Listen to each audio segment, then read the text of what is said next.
Okay. Yeah. Well, whenever it decides, it'll connect. There it is.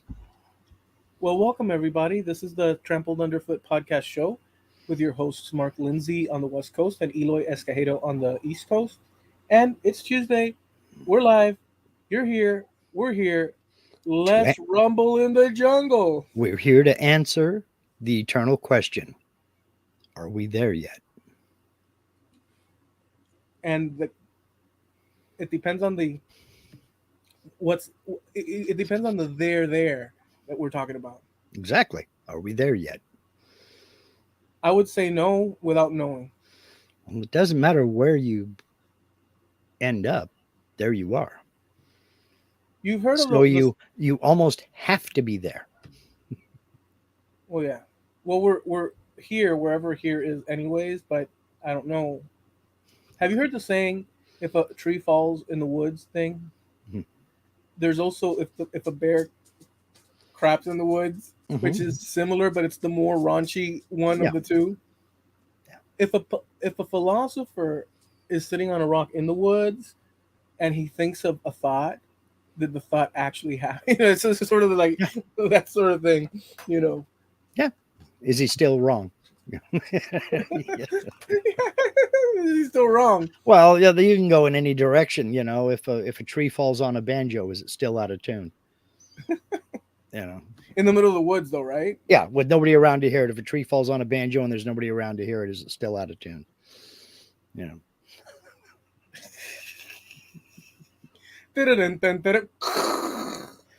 Absolutely. By the way, I just want to say I do have a thing that I sort of wanted to touch, but before I say that, Right?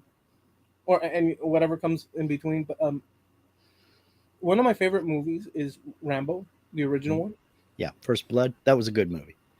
That was really a good movie, and it was really well filmed. Um, I because I've been watching it in pieces because you know how we do nowadays. Yeah. It's um, but I can't help. I've thought of this in the past too, Mark. But Yeah. so like when we watch a movie or we read a story or something to that effect, like when we're like involved in a narrative, Mhm. um, I I always kind of know that, oh well, hell, Rambo in this case, he's the protagonist, and so he's like the good guy, Mhm. but he's put in extraordinary situations where all these other people are kind of like the bad guys. But it's not as simple as that necessarily, but more or less, Yeah. Rambo's kind of like the good guy. Like he meant no harm. He just kept being directed into a point where he ends up having to like fight half the frickin' like Mhm. our The uh, town. Yeah. local police whatnot. And so I guess the reason I'm bringing this up, just as a quick aside, is that when us as the public watches this, who are these people that are like you and I, regular Joe citizen people, that don't get the clue from these movies? How do they not link in real life poor behavior as being the bad guy themselves in their own narratives, while still having all the cultural influx of good and bad? Who are these people that can't bridge that mental and ethical gap? Who are they? Who are these people like that act Um, so poorly? well, these are the same people that revere the bad guy, that revere the villain. How often have we seen it where the bad guy is kind of rebooted as the good guy? Oh yeah. They're no longer the villain. I mean, heck, I saw that when I was a teenager. I mean, Darth Vader was the bad guy, obviously. I mean, no question about it. He was the villain of the story. But people started going, oh no, Darth Vader's cool. Really? The villain is the good guy. How do you figure that? You know? It is more true to life though that a human being has good and bad aspects, and there could be. So I've behaved poorly in the past to certain people, girlfriends and whatnot, where I could have behaved better. I could have chosen a wiser route, Yeah. but as an example, but I chose the less wise route, said something that I shouldn't have, Yeah. or whatnot. Yeah. And I'm just using it as an example. I think these are normal things that everybody goes Sure. through. And though overall, I feel that maybe I tend towards trying for the good, but the concept is tend towards trying Hmm. because. So what I'm saying is complex. Like if you take someone like I hate to say this, but like let's take somebody like Hitler or Stalin. It's very hard. Yeah. It's very It. hard or what's this guy's name? The guy from California back in the '60s, the Manson family people. Mhm. It's very difficult to bracket some sort of silver lining. Yeah, it's hard to humanize some of those people, but that's where it starts, is you begin to humanize them. And I can remember the Menendez brothers, all clean cut and a nice cable knit sweater and everything, being put on trial, and people actually feeling sorry for them. Now, these are two people that shotgunned their parents to death, went outside, reloaded, and came back in to make sure that it was done, shot him up again. That's not a crime of passion. That's not a spur of the moment thing. That was thought out. That was plotted out. And it doesn't matter how cute they look. If they did it, they did it. Well, they did do it and they were convicted. But the whole point was you had people actually starting to feel sympathy for them because they didn't look the type. Cult of personality type thing. Well, maybe not quite to that point, but close. I mean, and it's the humanizing of the bad guy that starts it. Um, I'll give you another example, and again, I got to go back to Star Wars. Boba Fett was a bounty hunter; he was the bad guy. But suddenly, and you never saw that there was a person in that suit. Yeah. But all of a sudden, the helmet came off, and this whole thing became the Mandalorian, and they have a backstory and this, that, and the other, and it's sympathy for the bad guy, and I don't get it. I never have understood it. So, well, I guess I'll say this. There's so much more to say, but I'll just say this, Mhm. which is keeping in track with what I said before, slightly. From our time that I can remember, like, and when I mean our time, let's bracket it, um, 90s back. Okay. We had, and we've touched on this actually. You've brought this up in a sense in the past at one point. We have the white hat, black hat, Hmm. cowboy hat Yeah. situation where everything was very clearly delineated for us Hmm. in terms of what's good and what's bad, and that was easy. Okay, um, and there was plenty to enjoy with those movies, but I don't know that real life is not like that actually. No. What's so like even the biggest terrible person goes home to his or her wife and family, and they sit down for supper, and but then later at night they get in the car and drive down to the local, I don't know, massacre outlet and Yeah. butcher half of uh, a county. Hmm. So we don't know. It depends on. It doesn't. That's a bad example because that's a guy that's bad that's hiding. Hmm. So that's a. Yeah. But there's people that are put in situations that make decisions that are poor, and then the consequences that they've done bad, and that overshines anything of normality in the past. Right. So there's, I don't know. I think it's more of a to and fro or tug and pull when it comes to the reality of the situation. Some people are just more extreme, like a Hitler.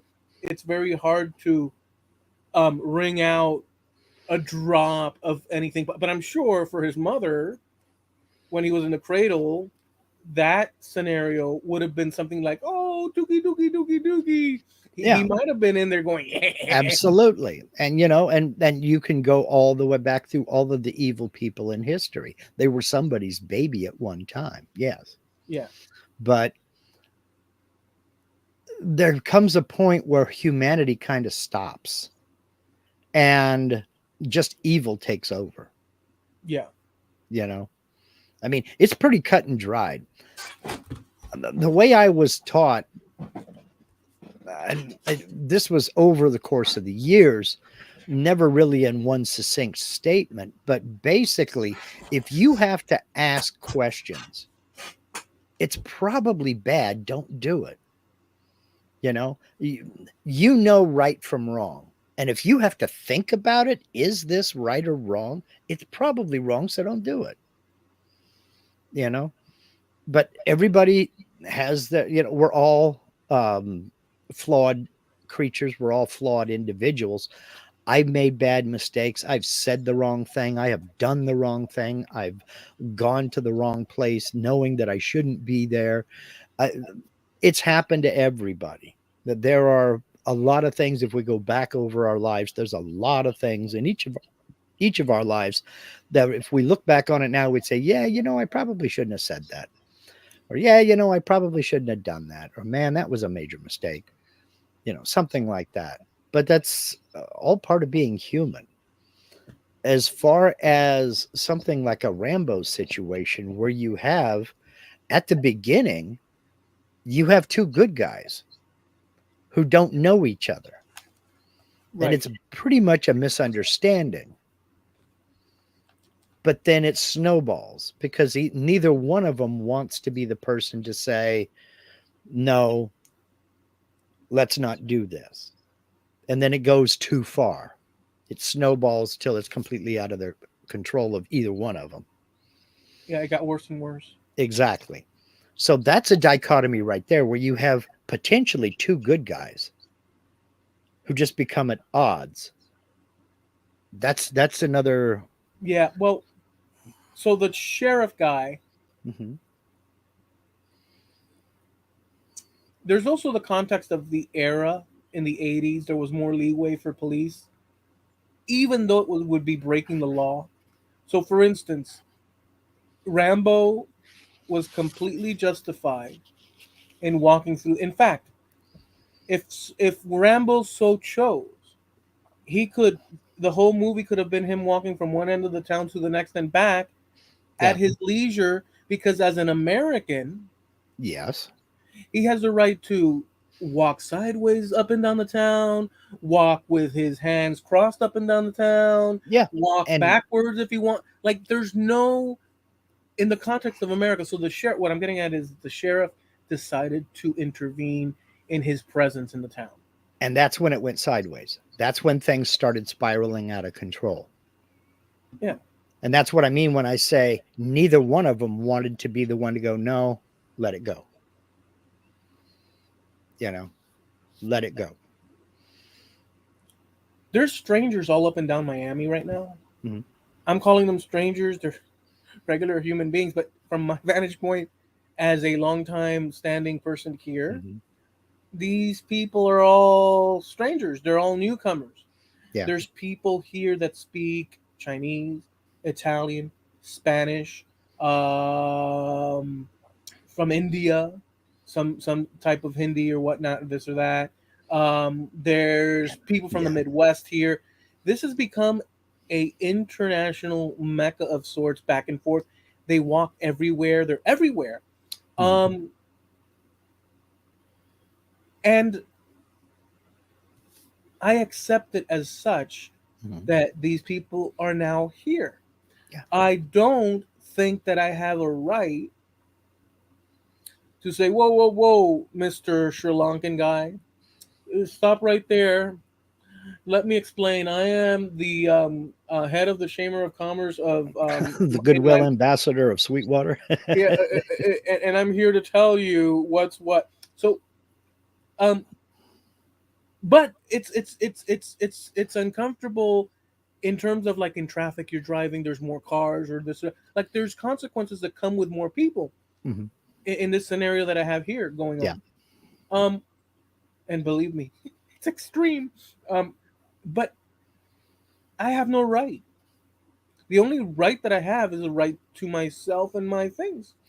Yeah, That's it. but you also have the right to all those feelings because you're in a different position. You're right across the street from a university and you've got university housing all around you. So yeah, you've got a huge influx of students. These are all people that are a lot younger than you and me and from all over the country and indeed all over the world.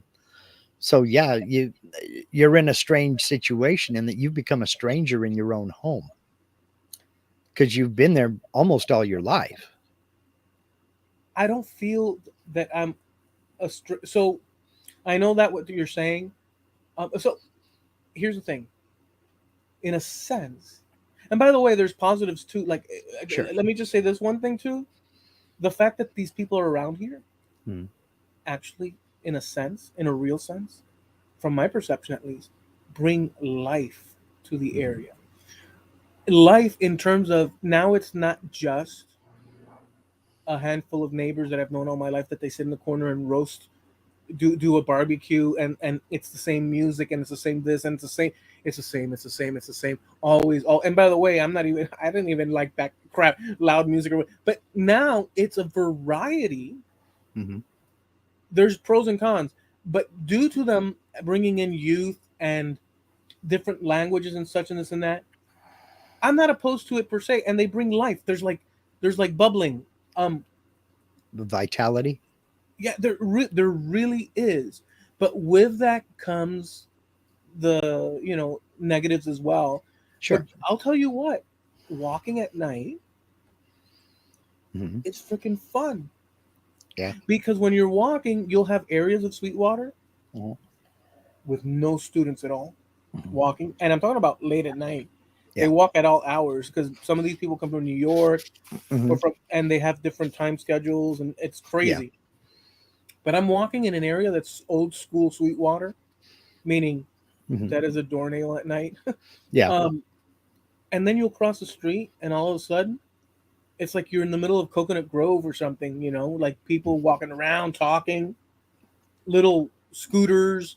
Mhm. It's like some European Riviera or something like that. And I, no, yeah, No, no, what yeah. I'm laughing at is I'm thinking of this is where my brain goes. Maybe they just got their first hit of Cuban coffee too late at night. Oh, let me tell you this about that. This is a little bit embarrassing because I find it cringy, but I'm gonna share it publicly. What the hell? So I think we've established Mhm. that I was born in the United States, right? Yeah. I think we've established, I think, Mhm. that I'm like kind of sort of like American. Mhm. Um, mind you, to add the caveat, because I'm going to tell you a story of what happened to me, but I'm Okay. setting it up. I'm setting it up with these Okay. points for a purpose. But mind you, it is a fact that I have kind of like this Hispanic background. No. It's kind of, I kind of wear it on my sleeve, whether I like it or not. It's quite evident. Really? Yeah, yeah, Why didn't you it is. tell me, man? Well, so here's what happened. I had two encounters one night, Okay. back to back. As I'm walking Vigo, I mean, it's no big deal, but I'm going to mention it just about the Mhm. psychology of the thing. It has to do with youth, Mhm. inexperience, and paradigms that people fall into and the structure of things. I'm walking Vigo, minding my own whatnot. I'm walking, and I'm walking towards one of the big buildings. There's people, and in the corner, there's this group of like five, six, on the corner of the building on the steps, Mhm. lit up in white lights, like this. It looks like Welcome to Gotham City. Um, yeah, it's incredible in the middle of this little town. It's ridiculous, and just amazing looking girls, Mhm. right? Decked out for a Friday night out on the Mhm. town. And as I'm walking, I've yet not even crossed the road, but I'm going in that direction. Uh-huh. I'm going to cross the path and I'm going to keep going around the building so I can circle the less traveled or more secluded Riviera type thing. Hmm. As I'm getting to the corner to cross, one of the girls in the crowd says, "Hola, senor," like out loud, Hmm.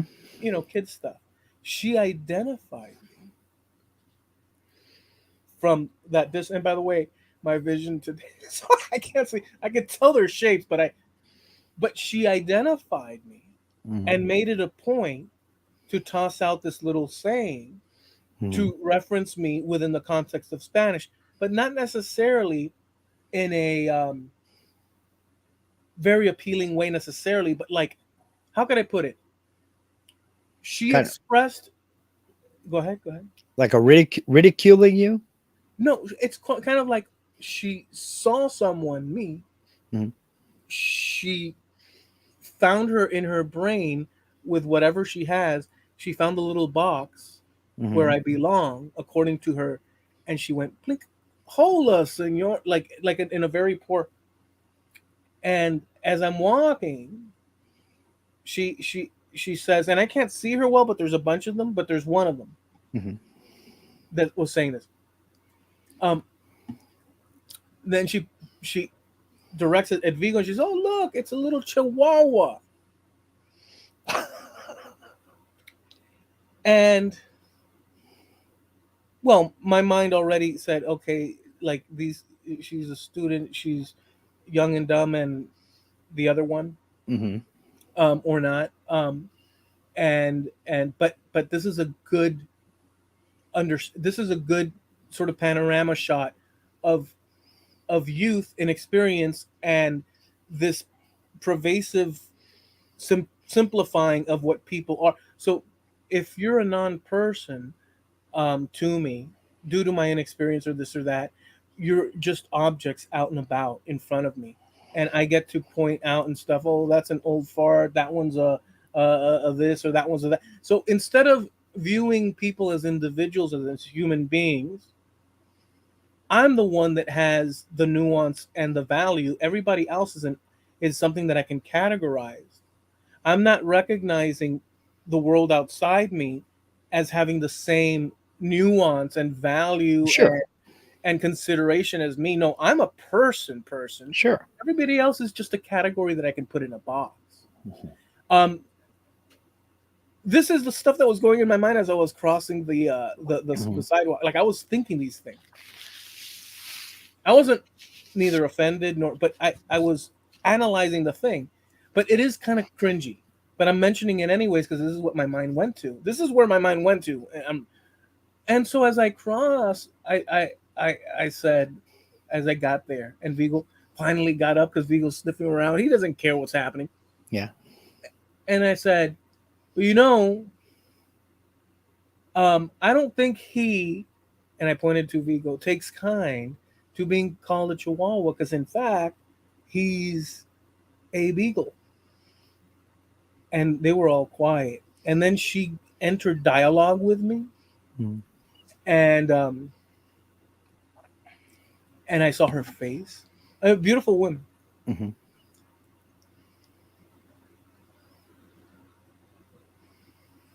very tall, Mhm. and she didn't like. I could tell Mhm. that by me introducing that response, Mhm. which was a correction. Mhm. Mind you, this is a subtle interaction, but I'm under learning things with Mhm. the most subtle of things. She Mhm. didn't take kind by the expressions in her face Yeah. that I Corrected interjected, her. and I did so in a very subtle. Um, and most of them were Hispanic women, Mhm. which I took note of, and I said, "Oh, well, where are you ladies from?" "Oh, well," and she said, "Oh, I'm local." I said, "Yeah." So, and then and so I said, "Okay, well, you ladies have a great evening." By the way, I felt like an old fart, just to say, but I kept going, because Go um, with that. Go with it. Go with that feeling. Welcome to the club, homeboy. Your membership card's in the mail. Well, no, but so I walk up. So the thing is that these young people, Mhm. um, and I was very specific just now as what happened. They haven't the experience in life to have had certain lessons. A lot of it comes from what your parents teach you, but when Sure, kids are out and about with themselves, they can get feisty and they can get this and that. Not that she was sure, feisty, but it was a little. But they don't have the experience of life, right. and in the wrong situation, with the wrong things said, and with the wrong people, and all that, all sorts of crazy stuff can happen. Um, And in life, and and that's something that needs to be impressed on kids. It really does. Because in many ways she's lucky it was you, somebody who was non-confrontational. There are a lot of crazy people out there. There are a lot of people out there who just, they're a couple sandwiches shy of a picnic up here. Mhm. And it is entirely possible that you go yelling something to the wrong person on the street, Yeah. you could wind up in a real bad way. Well, look what happened to me with the Haitian person at the gas station. I didn't intend. I was just asking polite while we were waiting for the Yeah. resetting of the computer. And because I said something he didn't understand where I was coming from, even though, you know,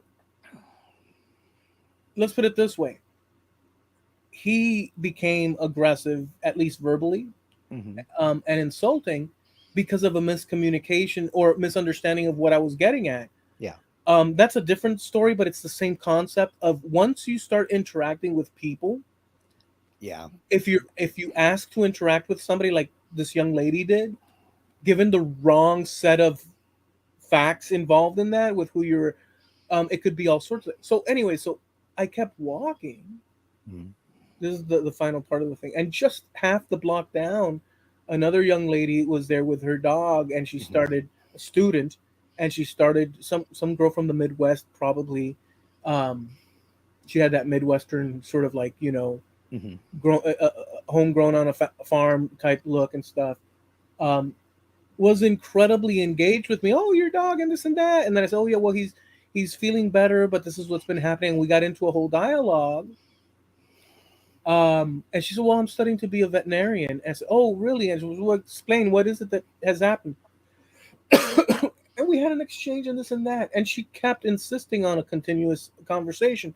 So this person, this girl, whoever she was, like her background, is an educated person. And what I mean by educated, um, home life. Mhm. You could tell. Now, it could be that she came from a crappy home life, but yet is educated anyhow in Yeah. terms of values towards. But she demonstrated, I guess let's call it maturity or whatnot, There you go. But these other girls, and they were grouped, and Mhm. they looked like they were out ready for a To splash. go to the club, huh? Yeah, they were. So they were all on whatever. But so I guess to wrap it up, Mark, is what I'm saying is that when I was their age, I did make mistakes, and I can't say this young lady this or that beyond that. I did make mistakes, um, but I'd like to think, and I think it's kind of true, leaning that I viewed other people as human beings, be it a janitor, be it a Yeah. waitress or waiter, be it some professional, like be it people from one place or the other. Like I didn't. Um, you get my point. Yeah, I do. People are people, and that's all there is to it. You can tell almost immediately who you're going to like and who you're not going to like, and you stay away from the people that you're not going to like, and you tend to, kind of gravitate towards the people that you are going to like. Whether that be, upbringing or just common interest or something like that. I didn't hang around with a lot of people that had cowboy hats and drove four-wheel drives. Nothing against them. I just had nothing in common with them. You know, I hung around the people that listened to the same radio stations I did, and fixed up their cars the same way I did, and things like that. So, but still, even that second person that you ran into walking her dog, even engaging, I mean, there's a bit of naivete there because she didn't know you. She didn't know what you were going to do, how you were going to do it, or anything else. So it was kind of risky on her part to engage you that long in conversation because, again, you do that with the wrong person and you could find yourself in a very bad way. I'm not saying be paranoid, I'm just saying be careful. I mean, that is. I think that that's true because when I'm out and about, Hmm. so depending on where I'm walking, if there's just another, if it's a guy walking down the street Yeah. coming towards me, I'm already thinking two ways from Sunday how to um um dismantle the situation if need Yeah. be. Yeah. And And even as a guy, there's ways. A nod, no, how you doing, man? Or something like that. but that's different. Hmm. Um I don't care that it's 2024 because I see it repeated and I don't care about the narratives. I will comply to fit in with society to a degree, but I'm sorry, I don't care if it's 2020. If it's a woman, even though I may be wrong, because she could be a karate master and wanting to assault me, Yeah. but if it's a woman, 9 out of 10 times or more, I'm not thinking, here comes a woman. How am I going to dismantle this situation? No, it's only when it's a guy. Yeah. Well, that's because, and this has been talked about. I've watched several videos that morph themselves into this discussion. Whenever guys get together, strangers men who don't know each other, everybody there knows that there is the threat of potential violence. We just know it because it starts when you're 4 years old playing in the sandbox and you got to yell a Tonka truck and the kid over there doesn't have one. You know, when guys get together that don't know each other, there is a potential for violence. So we also learn little things to diffuse the situation before it starts to let the other one know I'm not a threat. I'm not a pushover, but I'm not a threat, you know? And even if that's just a nod, hey, what's up? As you go by, that's an acknowledgement. I see you. I've seen you. I'm not a threat to you, but let's leave it that way. And everybody goes on their merry way, Exactly. you know? It's sort of like one of But these with mhm, the knights lifting up their, yeah, it's helmets the to salute. Exactly. yeah, yeah, I see you. No Hmm. harm here. Yep. Don't tread on me though. That's right. I'm not a Um threat to you. Don't be a threat to me. so yeah, so just to tie that up Hmm. um with or tie it in a bow. Hmm. Um she that second lady or Hmm. young girl that interacted, she did take a chance. I I will say I can't say if I were a girl, um, what I would, but I think that judging from how I view other people or other guys while I'm walking as potential threats, I would imagine it would be 10 times more if I were a woman, at least in my mind. But maybe I'm wrong. But she did take a risk. However, I'm walking a dog that as I'm walking, occasionally I said, "I love you, boo, boo, boo," as I'm walking, because I'm a little bit, I'm so it may appear, but then again, I could be doing that to To draw give that appearance. Exactly. to give that Then appearance. again, you don't know her story. Now, yes, she may be from a small town and she was just taught to be friendly to everybody that she met. Then again, she might have had a 38 tucked in the back of her waistband that you just didn't see. That's right. Which So, I find is completely acceptable. People should be interacting on a level playing field. Mhm.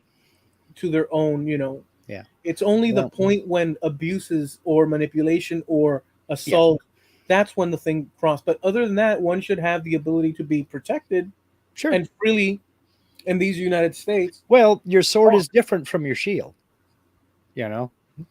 And the only person that would ever get upset about you having a shield is somebody who is trying to get you with their sword, you know? So you know, I'm with you on that.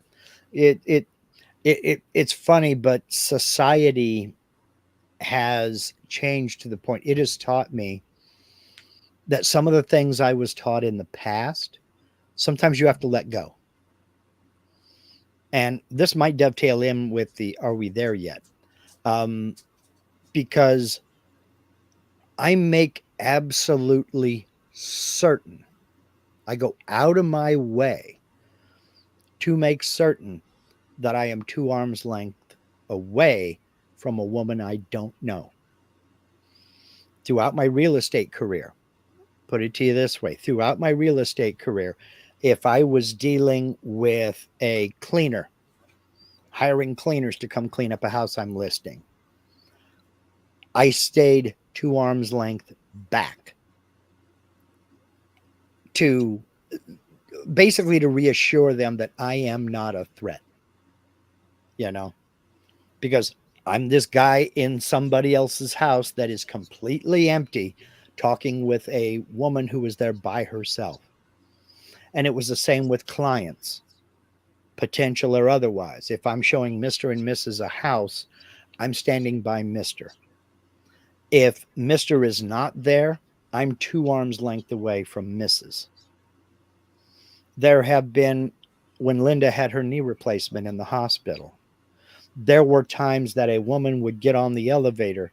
I would walk past the elevator, let her go up, wait, and then I'll take the next one. I am not getting on an elevator alone with you. It's just not happening. I want everybody to be 100% certain that I am not a threat. I'm not interested in anything you've got, believe me. Yeah, and And there's a so second. go ahead. No, just there's a second part to that. I know that they don't know that, Mhm. and that one doesn't. But there's a second part, and I agree with everything you said. So I do the same. If I see them even walking down the street, generally speaking, other than it's a lit up place, I'm not gonna go around if it's a lit up place. Like this building was freaking Well, lit up. yeah, I get it, but I'm talking about it is situational. Yeah. But I'm saying if I'm walking through one of the darker areas, Hmm. um, non lit areas, let's say, Yeah. like more residential, and I see a woman walking by, I will go and go all the way around and Yeah, stuff. kind of go around and give her a wide berth. Yeah. So there's a second part to that. Hmm. There's another paradigm involved. There are many paradigms involved. And by the way, I agree with what you the the bit about, and I've learned that you said, and I've learned in this life that this is well. I'm amazed at how much I didn't know. I'm amazed at how much I haven't known for most of my life, and I'm amazed at how much I've learned. In there's no stopping to the learning. But anyways, with that said, there's it's freaking insane how much I didn't know. I was going on instinct and what my parents were taught me and what I Yeah. thought that was right. But Hmm. it's amazing how much after the fact, as you spend time thinking, you realize how things fit in the puzzle, and then you're Hmm. like, okay, yeah, that's why this is, and it's an incredible. Anyways, but I have a problem with a certain paradigm too. This notion in our society, and it's pervasive. I just don't know how much, but I see it, or at least that's the impression I get. So I don't have the details of it, but all of a sudden, and maybe they're right, but I don't know. All of a sudden, just the fact that you're a guy, all of a sudden, you're placed into this thing of like, um, forget the Hispanic bit that I was talking about. Beyond that, now let's talk about the fact that you're part of a certain gender, um, meaning a male. That automatically you have no feelings. You can't see forest for the trees. You can't you're emotionally unavailable. Like, just there's a series of paradigms and narratives, and it keeps building and building and it gets to the point where and I've been seeing this for a long time, like, and you can see it in the freaking when you interact with people. Not all, Hmm. like, again, there's plenty of, but there is this pervasive something where men are these freaking, I don't know, slithering goo things Well, that move through society. Arr, arr, and it pisses me. I mean, it's not like I'm enraged, right? But now that we're talking about it, the concept is so demeaning in terms of this. well, We're freaking human beings, and we had mothers too. And I don't know, but the narrative well. where it's sliced up in gender against gender, it infuriates me, actually, to be honest with you, because I see the value in women, in Well, people. it's very easy to see the value in women because women are born with value. Men have to create their value. And this has been going on since time immemorial. Men are born replaceable. Simple fact. We are born replaceable. We have to build our value. Okay. Women are born with value. Wars are not fought for women chasing men. Wars are not fought for treasure to impress other men. You know, it's it's just that is just simply the case. So we have more we have to prove. No, that's if we want them as the apple of our eye, and vice versa. Well, but see, that's where that starts, is what I'm getting at, because there has always been this men are trash mentality in a lot of women. It's just only within the last 10 years they're less hesitant to come out and say it. But think about the sitcoms and the TV shows of the 70s and 80s. Dad was never right. Dad was a buffoon. Dad always screwed up everything that he touched, and mom was the smart one. Mom was the person who said everything right. She was the guiding force. Dad was just an idiot. You're lucky he didn't burn the house down 3 times a day. And that goes way back.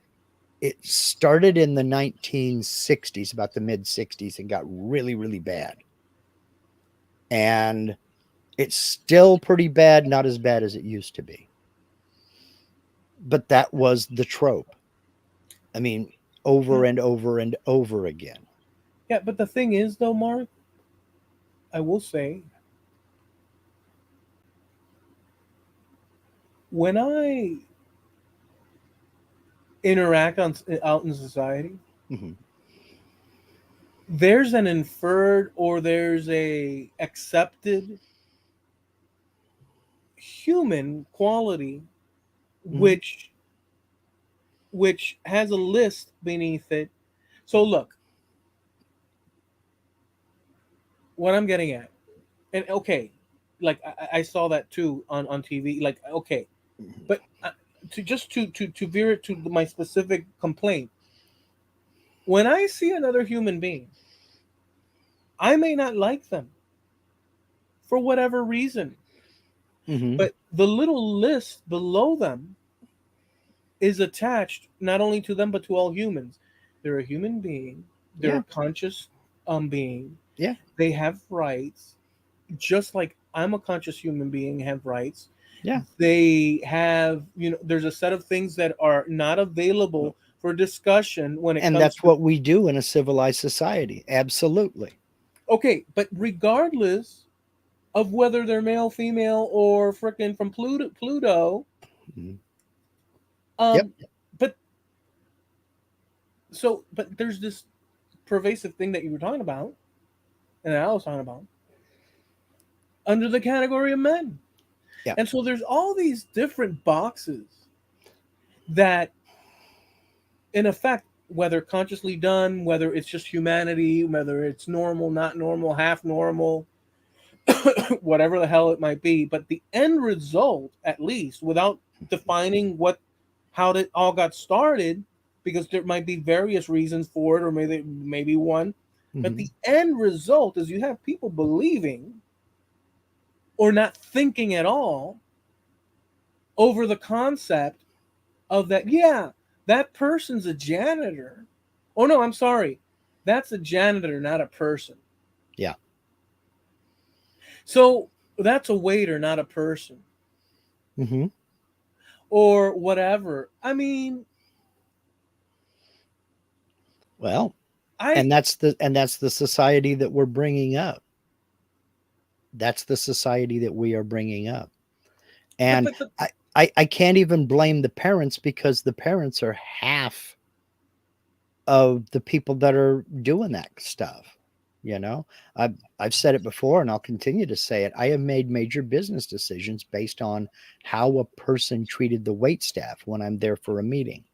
If I'm meeting with a mortgage lender and he's going to try to, convince me to start bringing my clients to them versus the other bank down the road, I'm going to watch how he treats the wait staff. And if he's a decent person to him, a little bit of small talk here and there and leaves a decent tip, we'll talk. Now I'm intrigued. But if he treats them like they're beneath him or they're an annoyance or he sends back his meal and just runs her around it, I'm not taking. If you're going to treat the wait staff like that, how are you going to treat my client?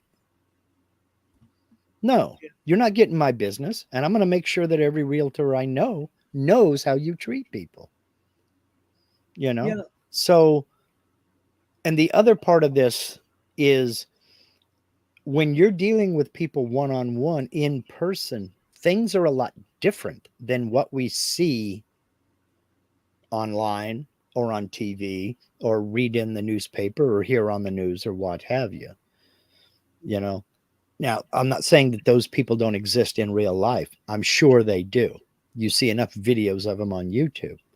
I've been lucky to avoid 99% of them, but there are still people out there like that. I've seen a few and I've had a couple of interactions with them, you know.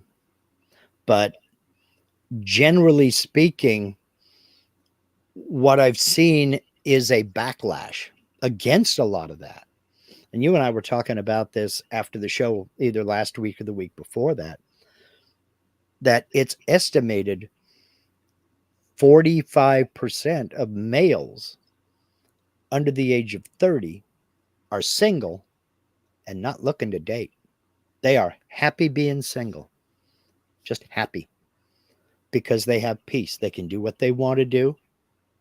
They can go when they want to go. They want to get off work, come home and play video games, they'll do it and answer to nobody.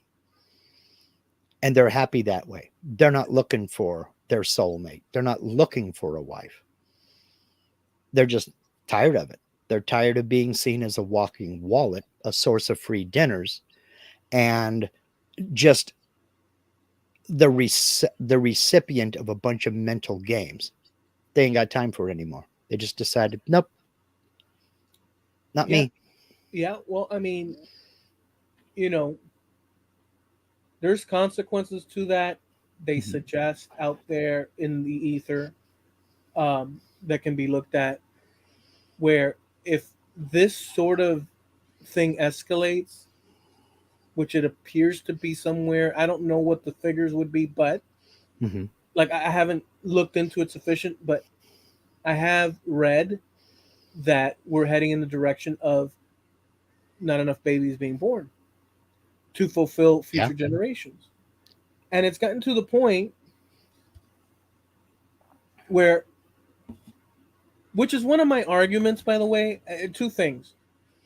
That's one of my arguments for the influx of people here, Mhm. coming here to the United States, that they're just, this is my argument. I don't know that it's a thought out plan, whatever, but it's an argument that I entertain, that apart from all the narratives that we see online about population replacement and such and this and that, um, I think that there might be an aspect, where these, because it doesn't matter to the powers that be that look towards the future of the country, whether you or I are comfortable. Mhm. Well, are Yeah. we're just citizens and we pay Mhm. the tax and that's it. Yeah. Who the hell cares? Right. Who the hell cares if in 20, 30, 40, 50, 60 years from now, who cares whether or not the population of the United States is mostly one group or another, as long as they pay taxes? Who the Right. hell cares? This is my um reasoning on it. Like, if I'm like a power broker of society, of government, or a think tank that's looking to the future of more money and such, I could give a crap that, oh, these people are from an old school Hmm. generational American background, that this and that. No, give me money, Yeah. produce produce Exactly. for me. So this is one of my arguments. I don't know if it's true. It looks like Well, there might be a way there's to it. there's a certain logic in that because you figure the average person is going to build wealth until they're in their 50s or 60s, then retire. So these people are in their 40s and 50s who are the power brokers, the movers and the shakers. They're not looking at what's going to happen 100 years from now because they know they're going to be long dead. Let's look at what's going on in my lifetime. Maybe my kids. Maybe I'll think of my kids. But that's as far as they see. It's basically short-sighted. It's short-sightedness on their part in that get what you can now and to hell with the other guy. Let me throw it in another or slightly variation of that. You know how they used to say, my dad used to say it all the time. He loved saying it too. He loved Mhm. saying it. And I remember, and I thought that it was a point that was like, at least it made me feel comfortable. You remember back in the day, it was common to say, when you're talking about technology, and especially against like Russia, which was our enemy back then. Mhm. Now, it's different, but or Not at least, much. but no, well, that's according to the one side. Now it's, but whatever.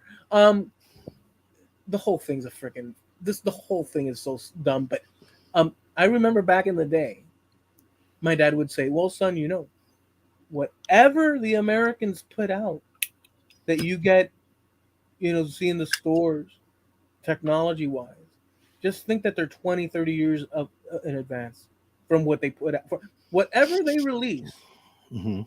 He used to tell me, and I'm paraphrasing what he said, but he basically said Mhm. this: whatever you see out in the military world and this and that, whatever you see that the rest Mhm. of the world can see, the U.S., son, all the things that you don't know that they've invented are there in waiting, and you'll get to see them. You'll get to see them in the future, son. Mhm. So that's paraphrasing what he used to say. Now, I think the same applies with this immigration thing in terms of the population numbers. I think that Americans today, um, I'm not trying to poo-poo it. I'm just saying that I'm using the this is the angle that I'm looking at. But Americans today won't be here 20, 30, 40, 50 years from whatever. Mhm. And the government or these think tanks or however that works, this is just a theory. Mhm. They're looking for staying power. I would assume that the United States, if we can assume it for technology, we should assume it for economics. We should assume it for, if it's viable for technology, that U.S. looks to the future and is thinking 5, 10, 20, 30, 40, 50 steps ahead. I think that this whole population reduction situation where we're not having enough, I think there's people that might be calculating it out, and there's not going to be people servicing the elderly in this country. There's not going to be people filling the jobs in this country. I think that there's an avalanche Well, up that's ahead. already starting. Okay, to tie it up into the knot, into the little bow. I'm only theorizing that it's possible. I understand the today Americans concerned over their comfort level, just like I am here in my hometown, what I would want compared to what Mhm. is, even though I can see positives and negatives. So I'm not like complaining about new Yeah. people. I'm just saying that it's different and it does come with its whatnot. But just like this is my situation now, it's not going to be at the level of a government and looking out 10, 20, who knows how many decades. They just want the freaking machine to keep rolling. So Americans' concerns, I guess, more or less stop being important, roughly, as long as the votes are cast and whatnot, and this and that, pay your bills and this and that. But your comfort level, we've had a different story all our lives. In recent times, things are weird in a very weird way, in my Mm-hmm. opinion. And I think that there's something to do with the population thing and these people coming in. There might be something there to it. Maybe I'm totally wrong. Maybe there's a little bit to it. I don't know. But other countries are doing it too. They're doing it in Ireland. I hear they're doing it in England. I know that in Ireland that there's a thing. In Spain, they're doing it. And there's even programs that want people to come in from other countries. Here, Mm-hmm. buy our home, buy a home for $1, just fix it up and live in it. Mm-hmm. The whole world is looking for people to come in Mm-hmm. and fill their shoes. So I think Canada's got something to do with that too. Like I think Canada has been doing that too as well. Um, so I don't know that the narratives that we see on TV that they offer us as choices are the real are completely on the level, Well, whether it's one side or the next. well, they have never been concerned with your comfort. They have never been concerned with my comfort. They've always been concerned about their power and their money, and that's it. So, welcome to the cynical side of the street, is what I'm saying. Um, there are hundreds of thousands, dare I say, millions of men out there who would love to have a wife, a couple of kids, and own a home. They can't. It's not that they don't want it, it's that they can't get it. Number one, who can afford to get married now? Who can afford to buy a house now? People went from having a decent job that allowed them pride of ownership to working more hours just to survive. You can't raise a family just surviving. Okay. A lot of our higher paying jobs were in manufacturing and things of that nature. They went away. They're gone. They're not coming back. Um, we've become a service economy where basically we're all working at Burger King or we're working for somebody else serving people. The medical industry is still there. The medical profession is still there. The legal profession is still there. But my dad was a retail clerk, worked in groceries for 35 years. And they bought houses, they raised two kids.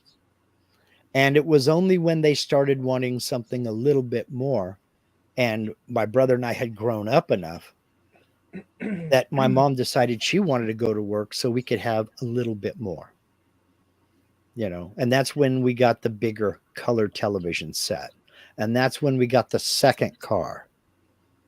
And things started getting a lot better because, I mean, they became dual income. We weren't rich by any stretch of the imagination, but we were in the upper middle class at the time.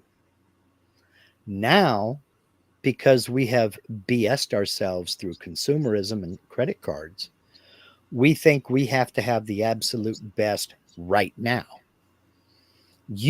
People that make minimum wage that have a $700 iPhone. They won't buy a $30 Android flip phone. They have to have that new latest and greatest.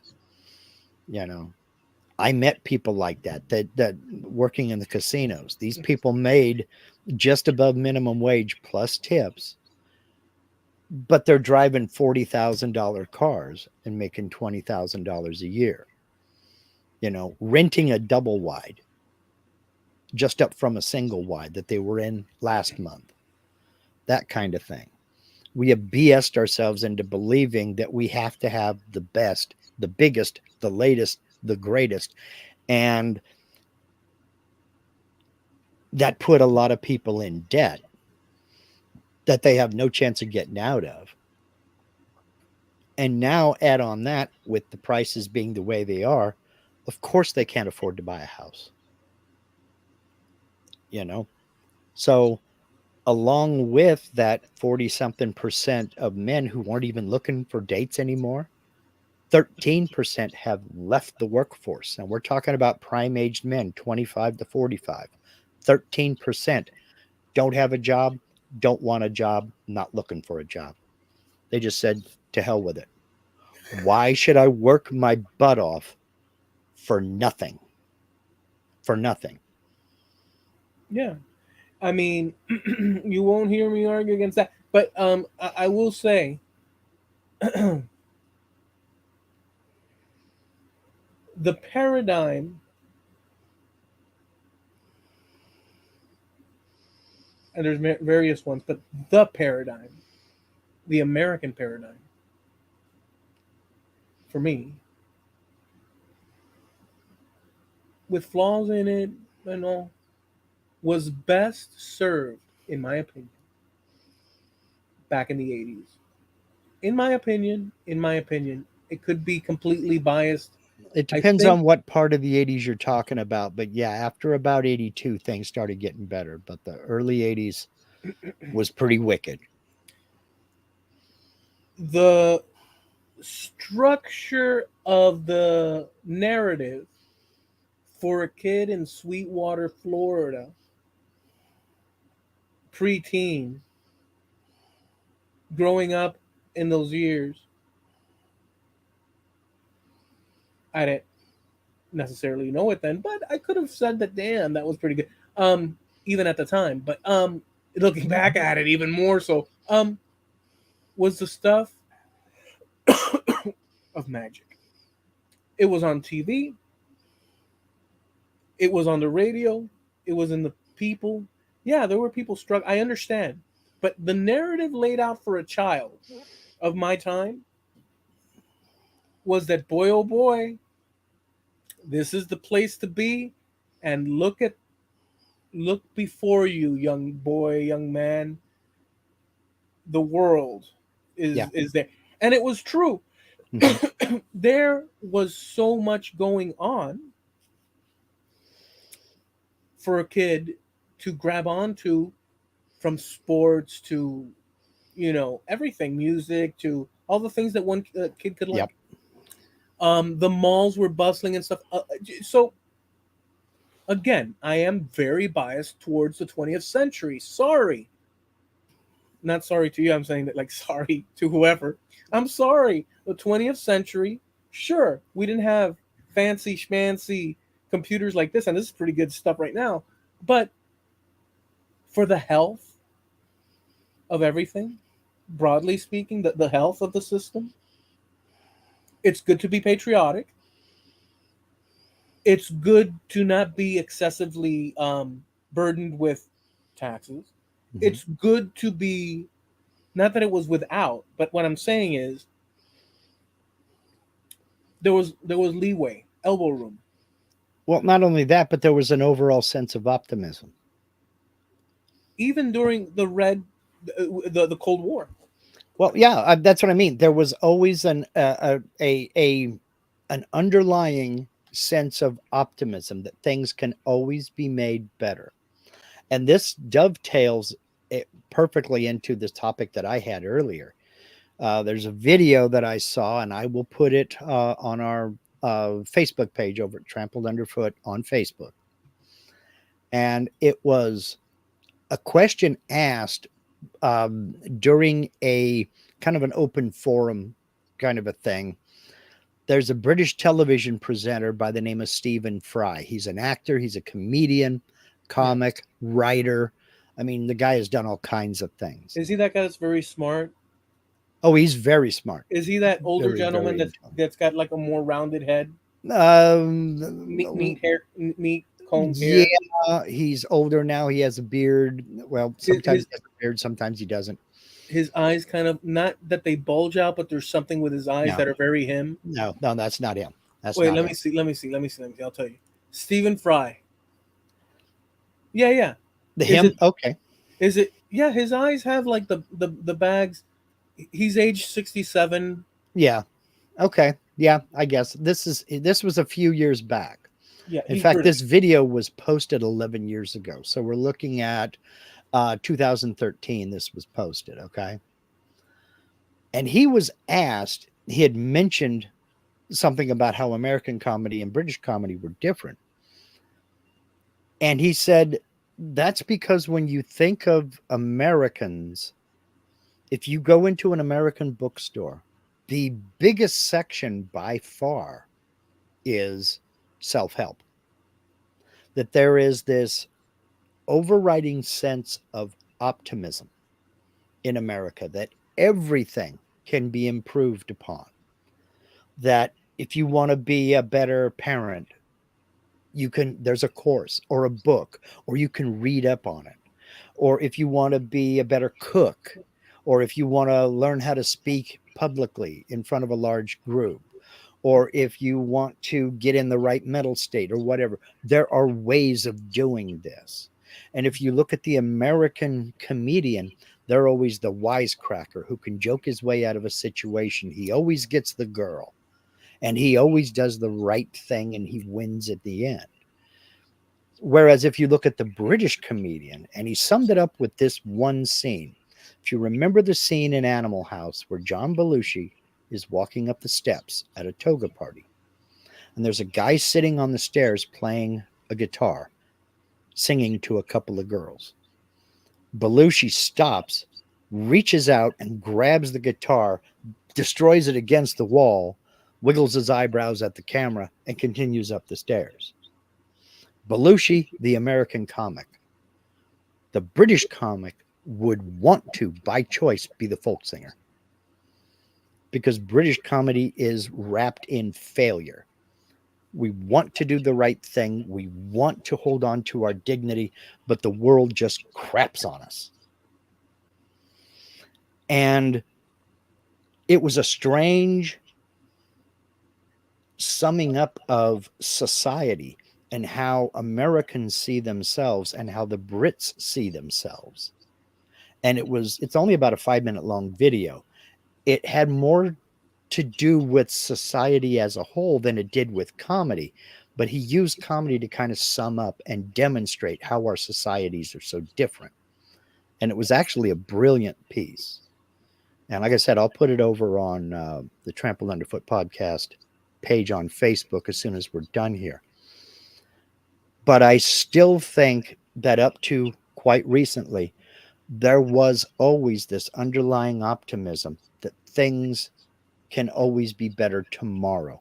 It might be bad right now, but if I keep putting one foot in front of the other and keep doing the next right thing, it's going to be better. I don't know what happened and where that went, but I'm not seeing that now. How about you? Yeah.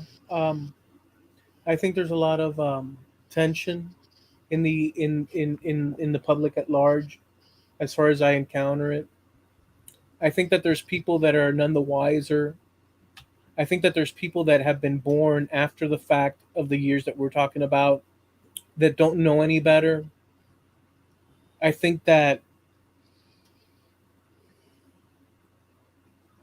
I don't disagree with you. I think that there's a sense of that, um, and I think that there's the pressures of, I think that, just to get slightly into let me say this, and I'm not trying to like emphasize it. I guess I am, but not as if I know for sure Mm-hmm. that this is right. It seems that it is, but whatever. I'll say it. Have you heard this thing going around about the Great Reset bit?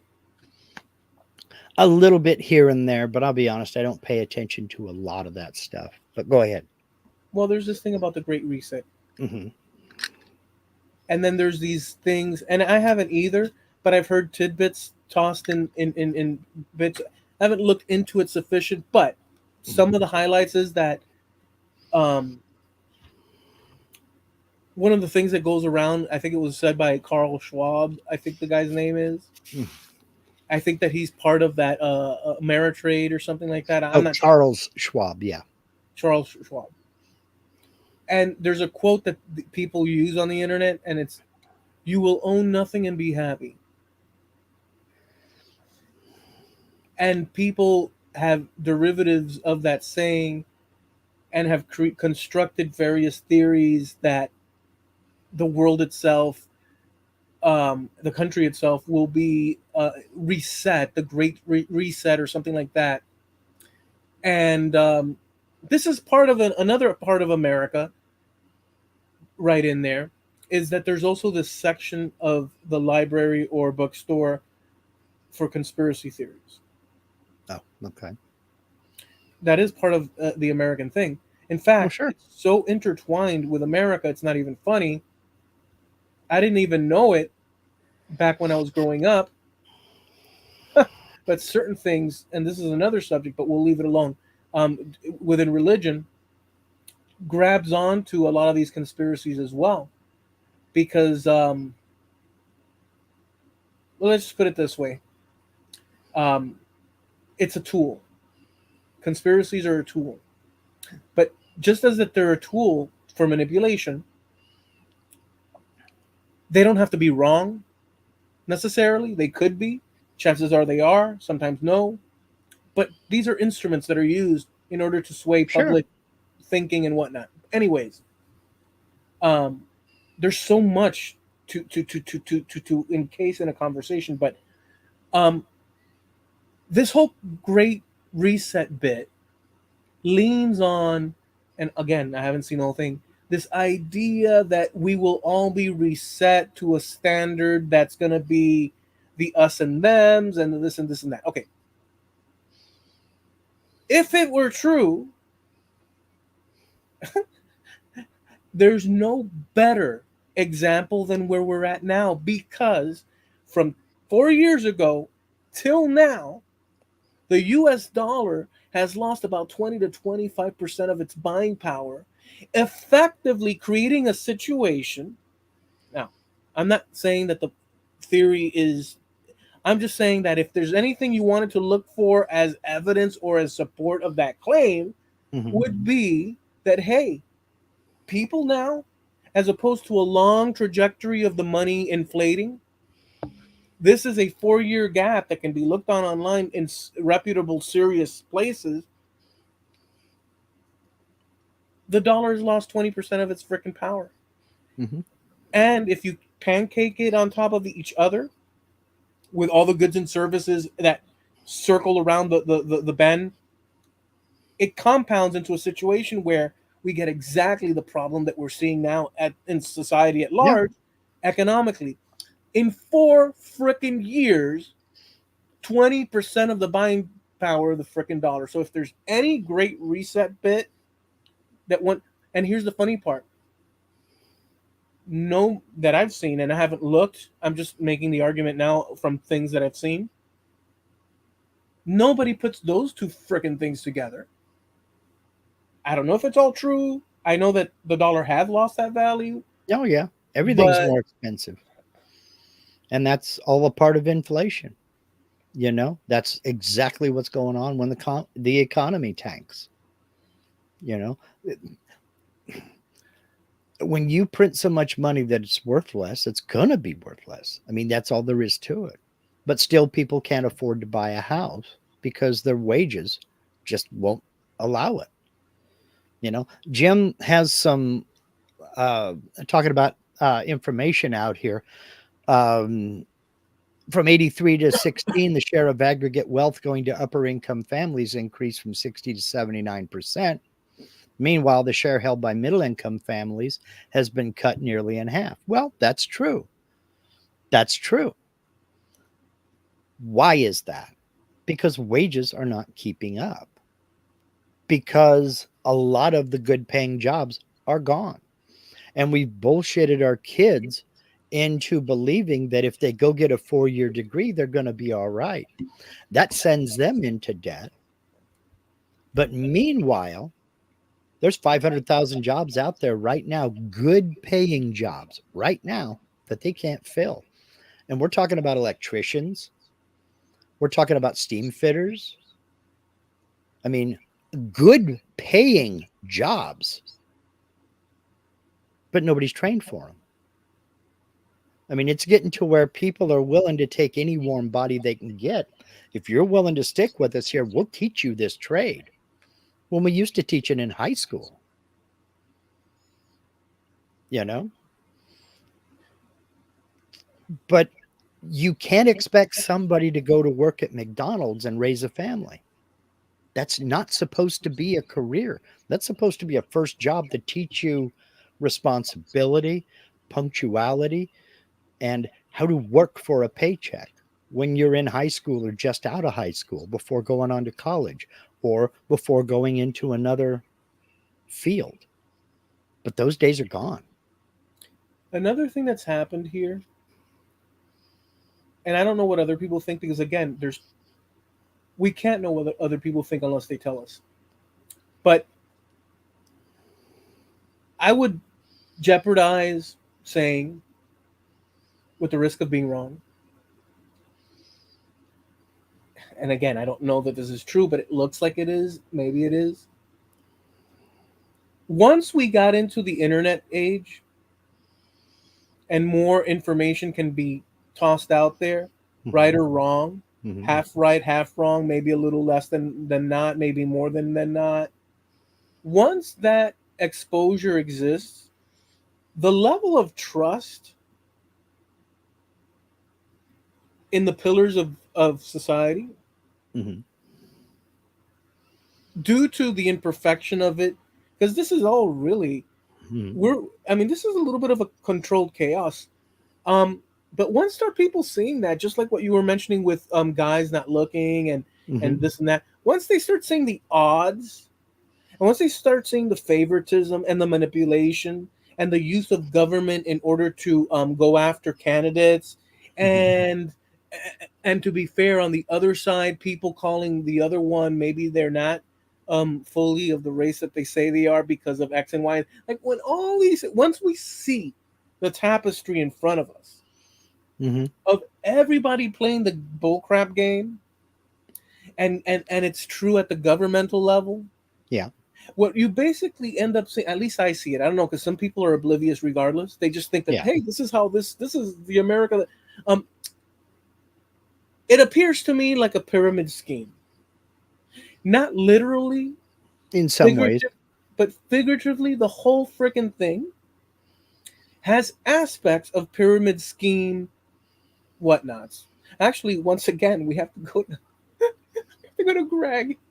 For some reason, forever, Greg is going to be correct just with his one statement of the Nigerian prince.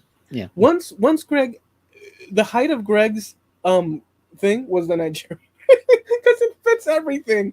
It fits everything. So anyways, Mark,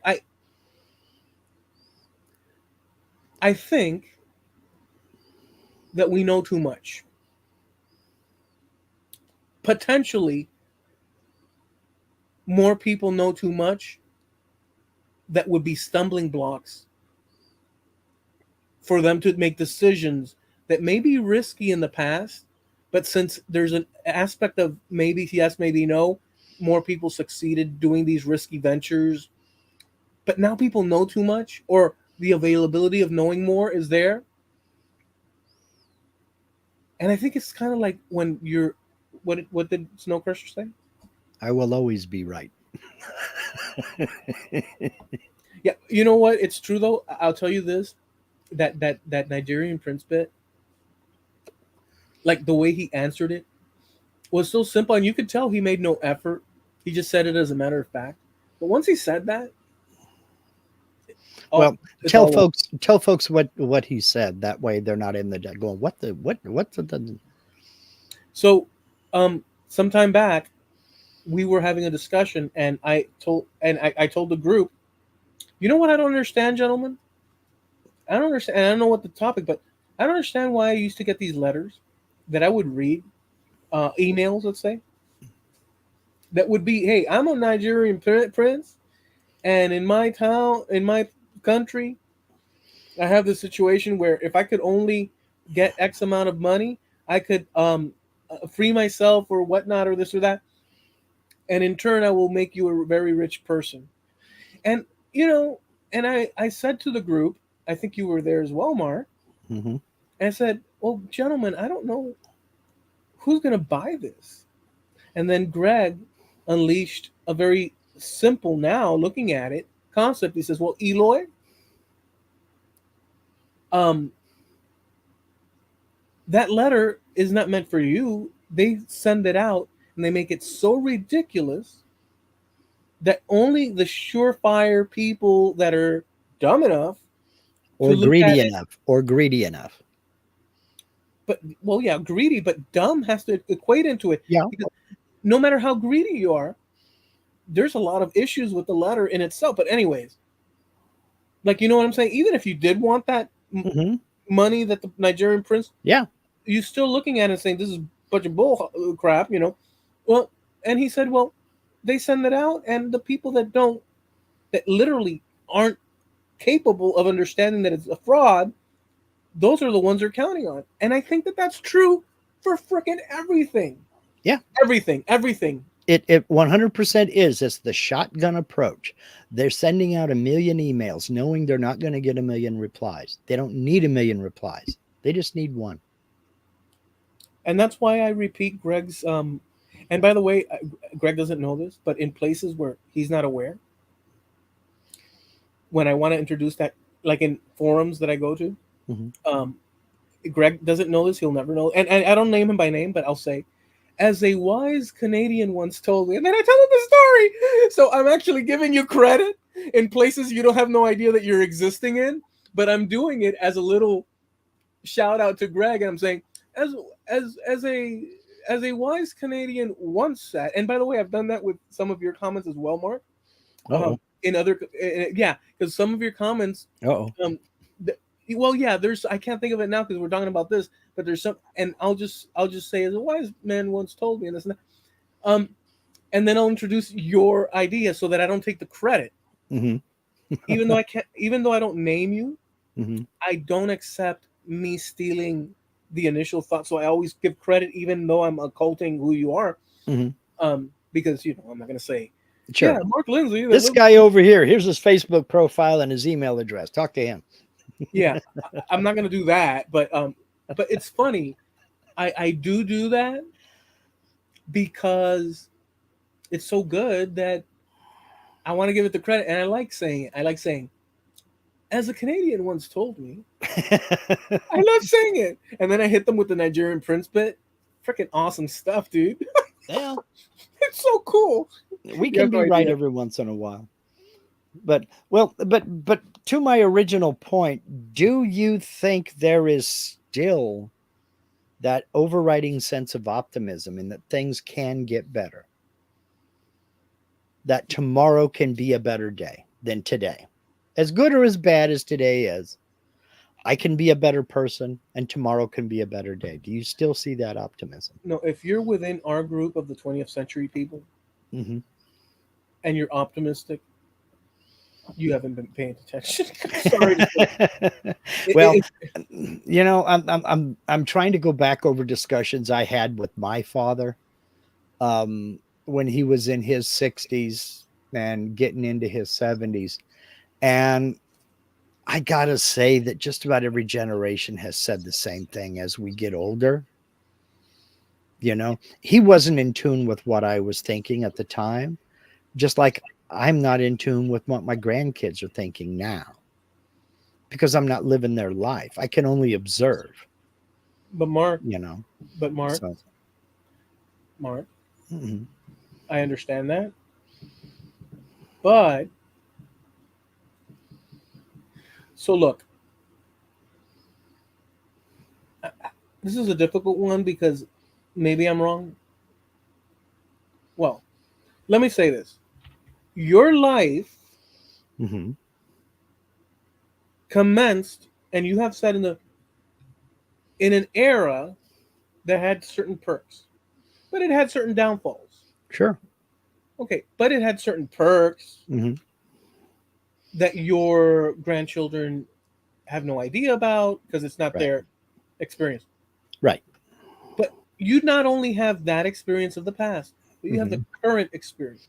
Right. You have the whole shebang. But I'm not looking for a job, so I don't know what they're facing on that score. I'm not looking to maybe buy my first car, and I'm not looking to maybe save up enough money to put a down payment on a house. I'm not looking at whether I'm going to go to college or whether I'm going to go into a career field that doesn't need college. I'm yes, I'm observing and I can see what I see, but I can't see it through their eyes because No, I'm not living the same pressures that they're living. I don't envy it, believe me. But I'm wondering, since you're right there with a whole bunch of college students, I mean, more or less overwhelmed by them now, you're outnumbered. they're Are you, probably standing on my roof right now. well, I mean, Keep it quiet down there. We're trying to have a yeah, party, hey, a shut kegger. up. We're We're trying to have a watching, kegger on your roof, you son of a gun. Keep it quiet. really. So I mean, I don't know. I mean, I see a little bit of enthusiasm in my granddaughter. I see a little bit of basically what I see is she knows this isn't the end of the road. She's in her early 20s. She knows that this is not her destination. She knows she's still on her journey. She doesn't know where she's going to go yet, but she knows that this isn't it. This isn't all there is. And I don't know, maybe that gives me a little bit of hope that there is some of that optimism there. Mark, You're always going to have that loud 1% who is going to say America sucks. You're always going to have that loud 1% that says, why bother? You're always going to have that loud 1% that says, scream socialism now and end the military industrial complex. Well, that's been going on my entire life, and we haven't done it yet. And there have been ups and there have been downs. And as bad as things are right now, it has been worse in my lifetime. It has been worse. Economically, socially, it has been worse. well, let me answer that. Number one, there's the category of you, Mm-hmm. and there's the category of the country. Mm-hmm. The category of you and the category of the country does not have to align in Well, terms of. understood.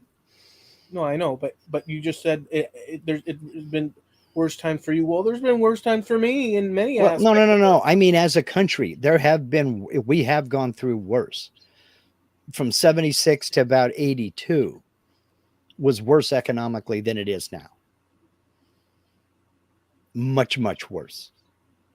It inflation was runaway, gas prices were going up through the roof. You couldn't get a loan for anything. Well, Mark, I Lending rates were in the 20%.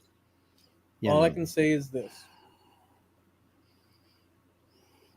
if we wanted to investigate that thoroughly and make comparables, mm-hmm. whatever the answers are, and they could be complex in terms of in this aspect it was better, or in this aspect it was worse compared to then, compared to now, we could do that.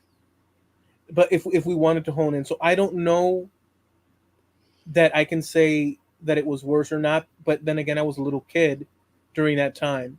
Mm-hmm. So I'm not trying to suggest that, well, no, that's not true. All Well, I'm saying is that we're living in the now. yeah, my point in even bringing that up is this is cyclical. It is cyclical. It will get better. What's cyclical? This whole That these thing with people, the that these, inflation that, and the economy tanking. that they're manipulate that basically the whole thing is a Ponzi scheme. That the whole thing is based on that the whole thing is based on they print money and Yes. and American people and and that cycle it's just dependent on their decision making of how much they Hmm. print or how much they don't, how much Hmm. they put their finger on the economy or not, and Yep. it's cyclical and then it goes away and then this and that. Yep. Um, okay, right now it doesn't seem like one of those hoorah times. It didn't seem like it in 78 and 79 either. Right, but what I'm saying is that we're here now, Understood. right? Hmm. And so that's just one thing. The other point is this: the optimism you see in the younger people is because they don't know any better. They have no idea these things that you're saying. They're not pondering these problems. They don't know what the hell's going on. They're just living it. It's not till later that they start getting smacked upside the head, and they're like, "Well, wait a second, that's a bunch of hogwash." And so, of course, they're running around Disney World. Why'd you crack up? Because you sound like me. Because you sound like me. Well, maybe, well, maybe because I'm starting to rub off on you. well, but my conclusion is that they don't know any better, No, they don't know any better. But and I we can, didn't I either, can. and we didn't either. No, exactly. And I think I think there's a reality check coming for a lot of these people because I'm seeing people in their 20s, 22, 23, 24, looking at the price of a house, going, there is no way I can afford to buy a house. Well, there was no way I could afford to buy a house at that time either. You know? Oh, well, yeah, but for you, a house was $110,000. Yeah. And I was making $2.10 an hour. Let me $100,000 might as well be a million, let me ask you this question. you know? Let me ask you this Well, question. just to finish up, I didn't buy a house until I was 45 years old.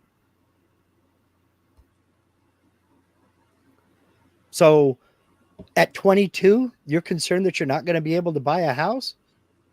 You've got a few more years to work on that. And nobody can change it but you. Well, let me ask you this: Mhm. How come? How come? I mean, this is like rhetorical, but it's not. Like Mhm. you could just to see what you say. How come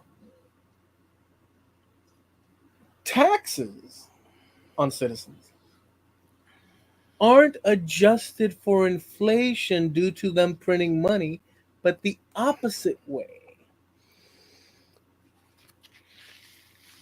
You see, just to put the cherry on top, I just don't to make put the tax code, so I can't explain why that happens. no, no, because I'm calling it out as a freaking So Well, of course. I'm calling it out as the bull crap that so as time moves on, right? The the dollar loses its power because these people are doing the printing so that they can fund whatever the things that they fund. And I Mhm. understand you got to fund. I understand, but I'm talking about the exaggeration. But anyways, as time goes on, the value goes down, but the taxes go up. And in order to pay the taxes that keep going up, that dollar keeps going down. And so hogwash, dude, hogwash. Why? Why don't they adjust if they really cared? So a wise man once said, now I remember the one that I used. If a a wise man once said, if they wanted to fix it, they have all the tools available and they would. I use that one too. Mhm. So my question is, if they want this this relieving of the public at large, the citizenry, how come they don't adjust the inflation bit, adjust the taxes to inflation? So if they did that, I'll tell you why they won't. I tell well, you why they how? don't. Because they don't care. They don't care. I mean, this is broadcasting. This is not for Eloy. I know he knows this. This is for everybody. I don't care what country you're in. I don't care what kind of a government you have. They don't care about you. They don't care about you. They care about their money and their power. Period. No, they're not going to adjust the tax rates to inflation because that would mean they collect less from you. But they print the money anyways. Doesn't you and I both know that, and that's why I think this whole thing is a joke. It's a joke, dude. Trust me, freedom of the press is alive and well at the U.S. Mint. They can keep doing this forever, and it's especially easy when they're not actually printing any bills. You know, the majority of people don't carry cash anymore. Everything is that plastic card. They don't even see a paycheck. It's direct deposit. They've got their cashless society, and they didn't have to pass a law about it. My dad once said, or various times, as long as you keep, and I think that this is a truism, if people in Cuba, using Cuba as an example, are so broke that they're too busy trying to survive, they don't have enough time to think about how they're getting screwed. Which, in fact, I've heard that comedian that passed away that's really funny say something similar as well. George Carlin. George Carlin, he said that too. Yeah. Yeah. My dad used to say that. So think of that example and what we got here to a lesser degree, but sufficient with a population that's over 330 some odd million people. Yeah. We're a train wreck on the precipice. We always have been. Well, in terms of the population size and the ability for these people to control that population, and thinking of it in the best light possible, controlling that population so that the country functions. Even that, and it's even if they had no ill intent to line their pockets and screw everybody, even if they didn't, even so, if they had the best intent, you're talking about 330 plus million people. That's an ocean and a half, and there's no reasoning with that. So you have this system in place. I think last thing I'll say about this, actually, I think that they're bad stewards of this country. I think that if they didn't exist, unfortunately, other people that would be bad stewards would take their place. And I think that the revolving door for positions of power will always sit people that will produce the poor results that we now enjoy, because power creates a situation where they have to make decisions for too many people that will not satisfy a whole range of people, and maybe some yes, some no, and there's no way to really, it's basically controlled chaos. And that's just thinking of them as just, let's say that they're trying for the best. There's no one guy with the hair, there's no one lady with the questionable answer, there's nothing. All there is basically these, it's a show, and you have the actual people, the citizens that actually move the country, being titillated by a freaking novella of choices. That's what it looks like to me. Yep. But you better pay. But look at your choices, though. Look at your choices. It's been this way my whole life. It's not a choice of who is the better person. It's a choice of who's going to do the least amount of damage. That's the sad part. Yeah. Who's going to be the least damaging? Yeah, exactly. Would you rather step in dog poop or cow poop? It's your choice. But you're stepping in one. I think dog poop is better. It's a smaller quantity, depending upon the breed of the dog. But I've never seen one that could outperform a cow. I've stepped on cow poop. Yeah, well, have you? Yeah. Lord knows. It's not on my list of things to do today, but I mean, accidents happen. And you know what they say when you do that? Because I've been to farms out here, but when I was little, they'll say, "Oh, that's good luck." Oh, How bad what does that say about us? How bad is that if we hear something as good luck, we're cheerful about it, yeah, you know? yeah, And if you're smacked across the head by a Scotsman, that's good luck. Well, yeah. stay away from Glasgow. Have you heard that one though? No, I haven't. But it works the other way too. You know, God, I'm trying to remember who it was. There was somebody talking about performing at this theater, and theater actors know, they say it's bad luck to whistle backstage. Well, it's not that it's bad luck.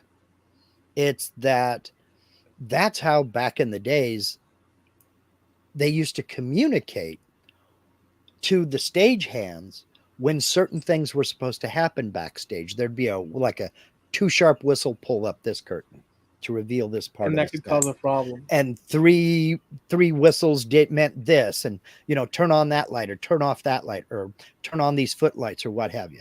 And so when you tell people don't whistle because that's how we communicate, they're like, okay, I hear that, but I don't care. They had to tell them it's bad luck to whistle backstage. Oh, okay, well now I won't do it. Yeah. What does that say about people? You won't do the right thing because it's the right thing, but if they say it's bad luck, suddenly you will do the right thing. Well, So yeah. if they told people it was bad luck to have your cell phone on in a movie theater, they would shut it off. Oh no, it's bad luck. The theater might catch on fire. Yeah. Well, remember the step on a crack, break your mother's Break your back mama's bit? back, yeah. I used to avoid cracks along the sidewalk all the time. You and me both. Like I would literally see a Mm-hmm. crack and I would hop around it. Mm-hmm.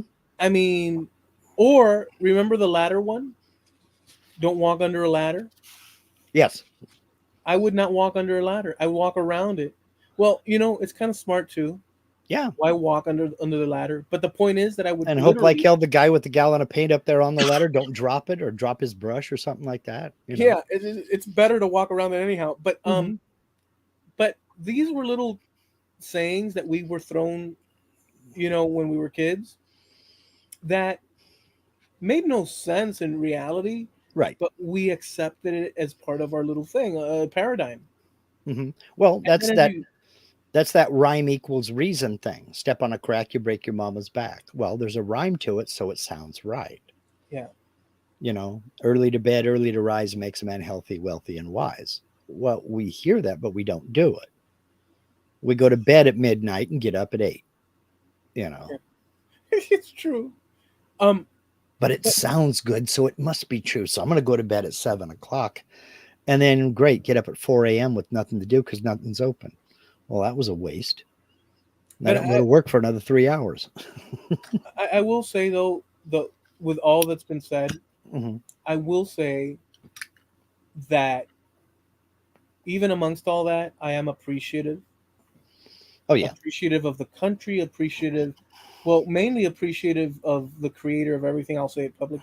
I'm appreciative of the country. I'm appreciative of the what I believe are an incredible series of decades, um, with a paradigm or narrative that was beautiful, Mm-hmm. um, and the ability to learn more if I so chose within reason, and standards that I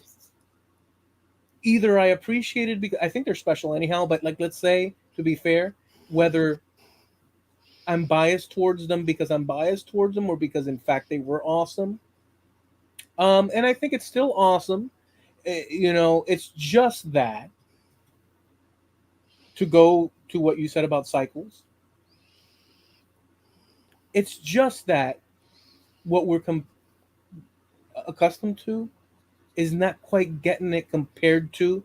But if you were to place us in a place like somewhere, who knows where, and look towards the U.S. in terms of, or Western world in general, we might have a different outlook. As, oh well, now we can't buy a bar of soap. So there is Yeah, a relative. really. Yeah, so there's a relativity factor. We're Big just time.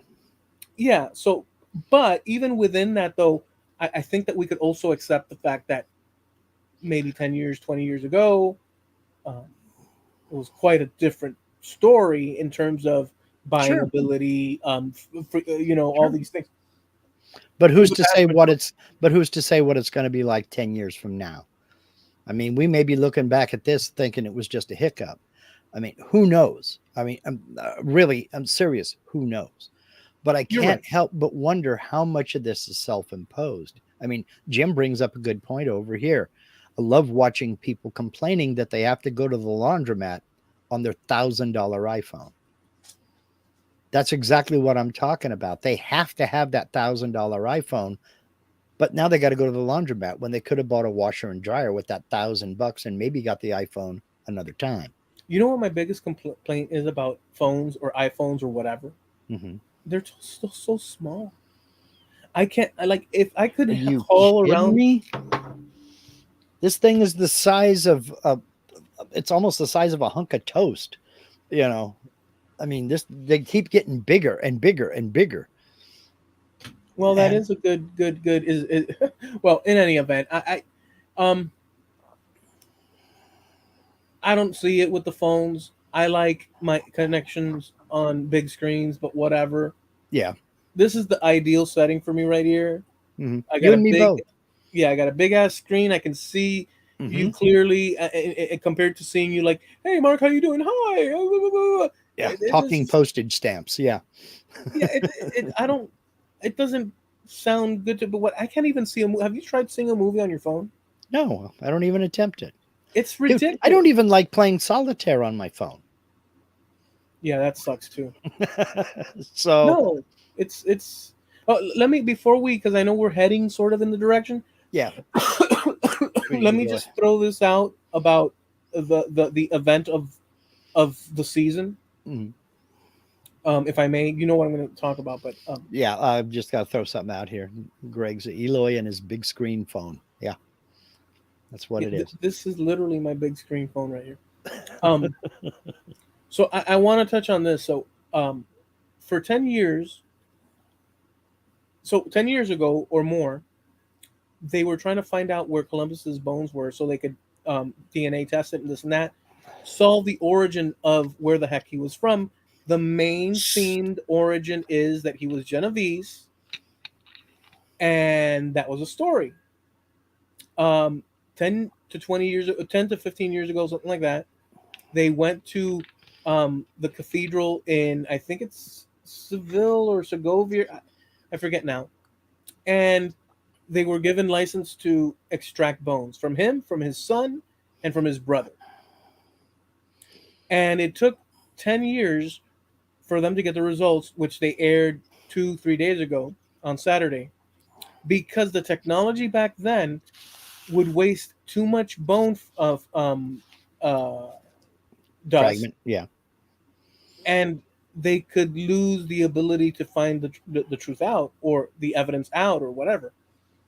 So they stopped on purpose, and people around the world were really upset because it just so happens that for a long time now, over 20, about 25 different locations, countries and locations claim Columbus, even though the main one is that he's from Geneva, Hmm.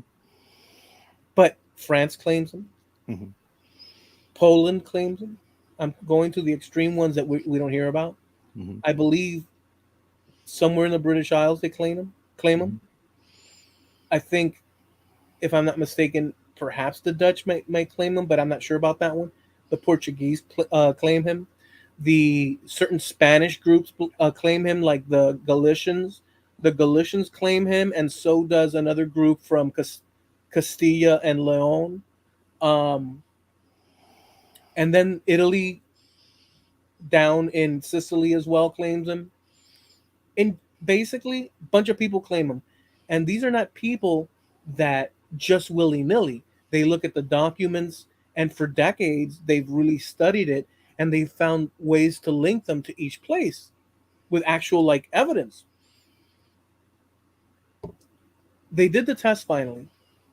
But instead of releasing the papers, the Spanish laboratory decided to first release a massive documentary on World Hispanic Day, which is October 12th, which Mhm. also coincides with something else. I think Columbus Day, maybe, or I don't know what. The point is this: they put out a freaking massive documentary where the geneticist goes to each, after he has the sample, the results, goes to each of these locations around Europe Mhm. and presents whether or not their theory is compatible with the DNA. Mhm. And it was one upset face after the other, with dignity, but they said sorry, and they gave the opportunity for them to explain what their theories were. These people have written books, looked through freaking archival, you know, it's just been Mhm. crazy. And then at the end of the freaking documentary, they end up with the following: genetically, after testing, Columbus was Western Mediterranean and Jewish. Okay.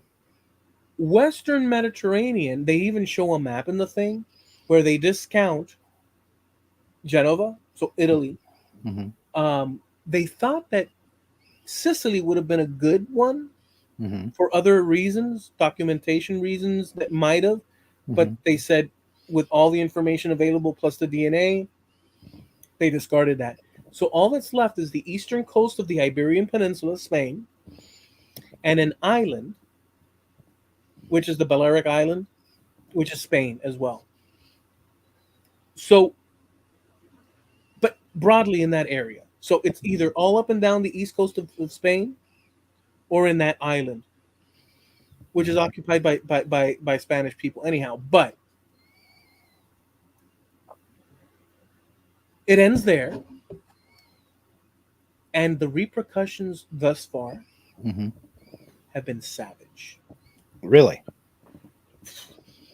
There's a lot going on here. The Italians aren't very happy with the situation. Well, yeah. Remember, Columbus Day is something of pride for the Italians, Mhm. and because Columbus is Italian in their understanding, and we've always thought that. Well, that's what I was taught. I was taught that he was born and raised in Italy and that he went looking for Spain. He talked Spain into funding his voyages. Well, what happens is that Spain, being what it was at that time, so people from all around the European whatever lived in Spain to one degree or the other, or traveled there for whatever business dealings, and ships and merchants as well. So there was a Mhm. whole industry. The Sure. Genovese people were great sailors, Mhm. and Spain previously had funded captains to navigate to the Canary Islands, Yeah. to other locations. So when we think of Spain, and these people had marriages within each other. Mhm. So this idea of mixing was always present.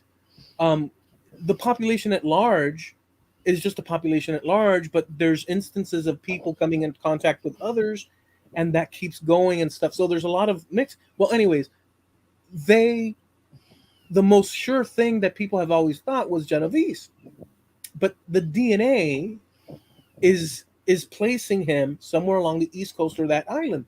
Um, Plus Jewish. In Italy, there was about 10 to 20,000, if I remember well, actual Jewish people, but Jews at that time of Columbus were all expelled from Italy, like earlier generations, Mhm. and only a remnant remained. The majority of them, or a lot of them, were in the Iberian Peninsula at the rate of 100 to 200,000 Jewish people. Mhm. And Spanish people today, broadly speaking, in general, carry some Jewish DNA. because Yeah. people keep mixing and stuff. It just Sure. happened. Well, now we have this situation where what is Columbus Day going to look like for Italians? Because here's the thing, for me, Columbus Day was simply that Columbus discovered America, and there we are, um, or the New World, and there we are. Um, the fact that he was Italian, okay, that's cool, Hmm. but that is now in question, and there's a paper pending so that other people can study it, other laboratories around the world, Hmm. and actually get to the meat of it to see what actually is in there Yeah. that they can also scrutinize. They haven't done that yet. So there's hope yet, because Western Mediterranean also encompasses the eastern side of Italy, The western side, you mean?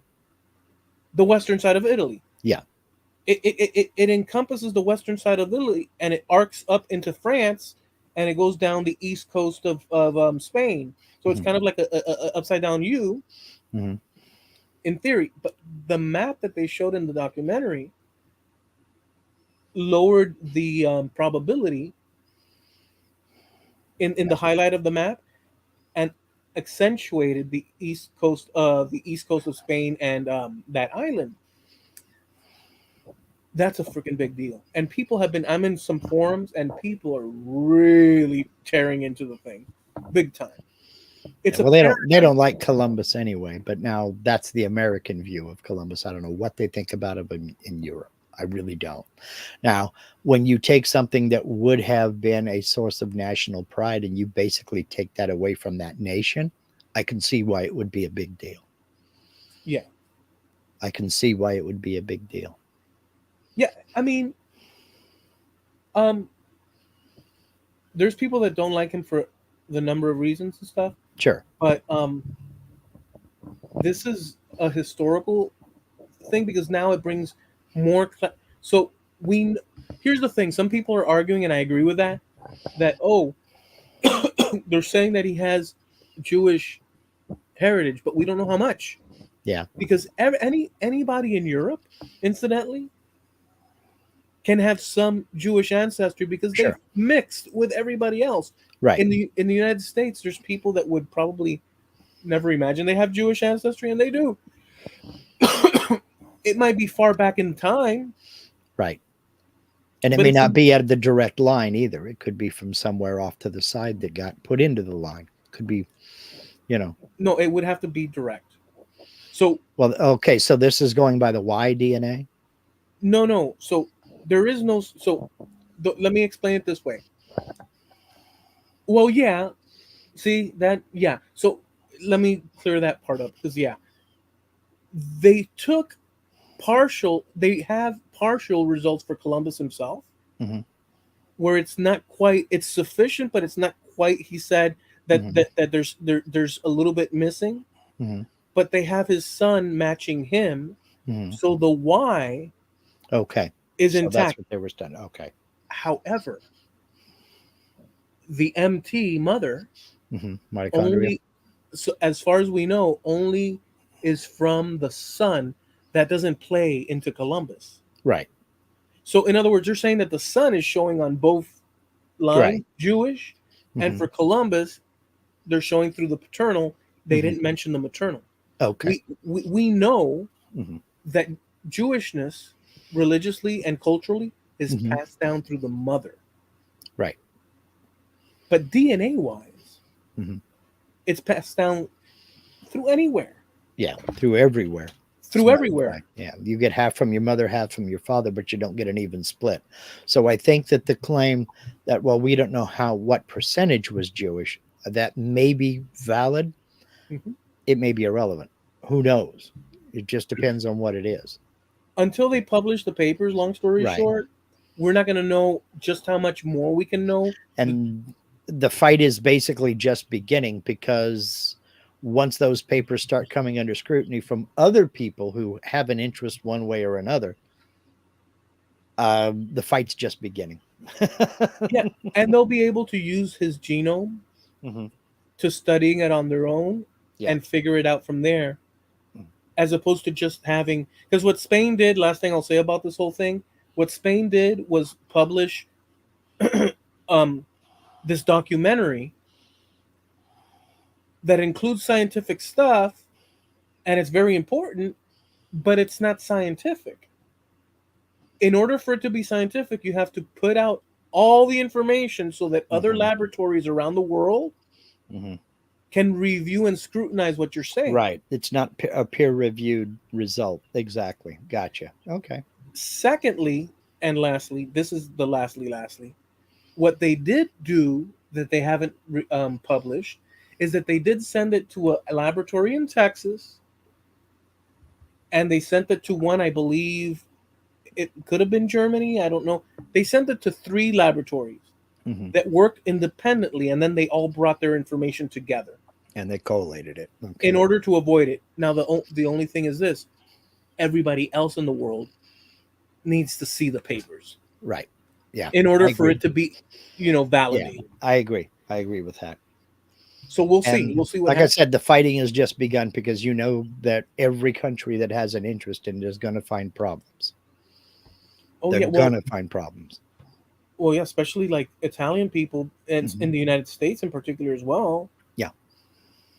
I had a fight with a friend of mine over that. Not a fight, but like, An argument, a discussion. yeah, a discussion. I said, look, dude, this is what the information is. There's still a chance, depending on what the actual papers say, but it's not looking good. Hmm. If your thing is because they have Italian ancestry, so do I. Yeah. But whatever it is, it is. Well, wherever he's from, it didn't change anything that happened.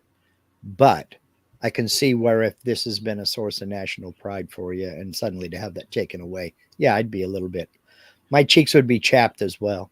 A Jewish commentator, rabbi slash educator, Hmm. said if there was if there wasn't enough already, now there's something extra for people to hate us, because now if Columbus is, you see what I'm saying? Yeah. All right. You ready to land the plane? Yeah, I'm ready. All right. Um, and Jim is correct. He wrote Jesus was Jewish. Yeah. So at the end of the day, it doesn't. Um, anyways, we go live every Tuesday at 9:30 Eastern, 6:30 Pacific Coast time, here on YouTube, Trampled Underfoot Podcast on YouTube, and we have a site over on Facebook by the same name, Trampled Underfoot Podcast on Facebook, and we have a website, trampledunderfootpodcast.com. You can catch our past episodes over there. They're free to download, I believe, or listen live. And we're also sponsored by. Harneal Media, the man with the plan. Look, just you and me talking here. Pull up a beverage. Now you can get closer. That's okay. It's it's time to start thinking about the future as we've been talking about. And part of your future is what are you going to do with your brand? You need to give your brand legitimacy. You need to get your brand out there in front of people. And there's no better way to do it than with your own website. Now, this is real talk here, okay? If you're thinking about sponsorship deals, if you're thinking about some of these affiliate programs, just about all of them require a good website that drives traffic.